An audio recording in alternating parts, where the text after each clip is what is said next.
In Exodus 17:12, when Moses' hands, if you will, the process, when Moses' hands grew tired, they took a stone and put it under him, and he sat on it. Aaron and Hur held up his hands, one on one side and one on the other side, that his hands remained steady till sunset. Boy, when I saw that steady till sunset, I said, no, okay, so that's saying something that I'm not getting the depth of. I know what being steady till sunset. I can conclude reasonably that there's going to be a period of time that you're going to have to stay committed, involved with this situation. Okay, but when I looked up the concept of the word phrasing, steady, remain steady till sunset, that's where I found the Hebrew word emunah. And what it means is persistent, steadfast confidence, trust in what God says and what he promises. That's what it is. So God was showing through this situation of Moses, clearly indicating that when Moses held his hands up, Israel had victory over the enemy. Now keep in mind, a lot of folks still died that day. Hello? You see, when you quarrel and you murmur when you test God, there's always some kind of consequence. Oops, there it is. A lot of folk had to die that day.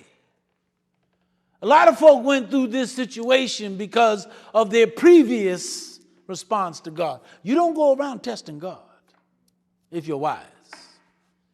If you're callous, you'll do so, and you'll be afforded an opportunity to recognize that that's just not a good thing to do. It's not a wise thing to do. So they're in this battle, and as long as Moses, his hands are held high, Israel is having victory. But when them hands come down, some folk got to die because they're in a battle with the Amalekites, a treacherous, nomadic, pagan culture that had no problem with killing God's people. And if I don't read you right, please understand. Don't walk on this earth and act like wherever you go, ain't nothing going to happen to you. Hello? Faith and faithfulness. Don't act like this. This is a treacherous world. We live in a treacherous world. And we, in this world, are exposed to the treachery of people around us.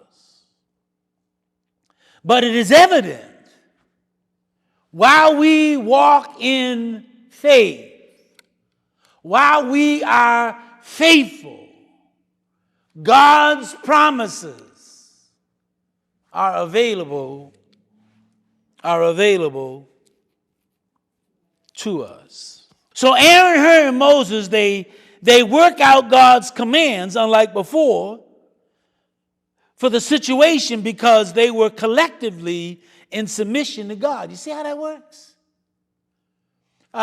Israel violated God's commands, quarreling and murmuring over their circumstances. God remains faithful, but God gives them an opportunity to reinforce the importance of his commands.